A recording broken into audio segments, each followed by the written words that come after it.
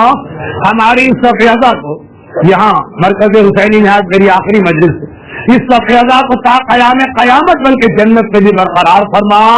اور اے خدا ہمیں سیرت اہل بیت پر عمل کی توفیق عطا فرما, اور ان مظالم کے انتقام کے لیے اپنی آخری حجت کے ظہور میں تعجیل فرما. قبل ظہور ہمیں اپنی ذمہ داریاں اور بعد ظہور امام کی فوج کے سپاہی بننے کی توفیق عطا فرما. ایک سورہ فاتحہ کی التماس آئی ہے, یہ نام اس لیے توجہ سے سنیں کہ ان کا آج ان کی ملتان میں آج تدفین ہوئی ہے, ان کو آج ملتان میں دفن کیا گیا ہے, تو ان کی نماز وحشت کی بھی التماس ہے. مرحوم سید الطاف حسین بخاری ان کا آج انتقال ہوا ہے, ابھی سورہ فاتحہ میں بھی ان کو شامل کرنا ہے اور نماز وحشت میں بھی. مرحومہ واحدہ خانم, مرحوم سید زوار حسین رضوی, مرحومہ مریم عبداللہ, مرحوم احمد سعید. آج کی مجلس میں جتنے مومنین اور مومنات ہیں ان سب کے خاندان کے تمام مرحومین, عاشورے کے جو شہداء ہیں ان شہداء عزاداری کو, ہمارے تمام مرحوم علماء اور ذاکرین اور مراجع, خصوصاً سرکار علامہ جوادی علی اللہ مقامہ, ان سب کے لیے ایک مرتبہ سورہ فاتحہ. بسم اللہ الرحمن الرحیم, الحمد للہ رب العالمین الرحمن الرحیم مالک یوم الدین, ایاک نعبد و ایاک نستعین, اهدنا الصراط المستقیم صراط الذین انعمت علیہم غیر المغضوب علیہم ولا الضالین. ربنا تقبل منا انک انت السمیع العلیم. تشریف رکھیں.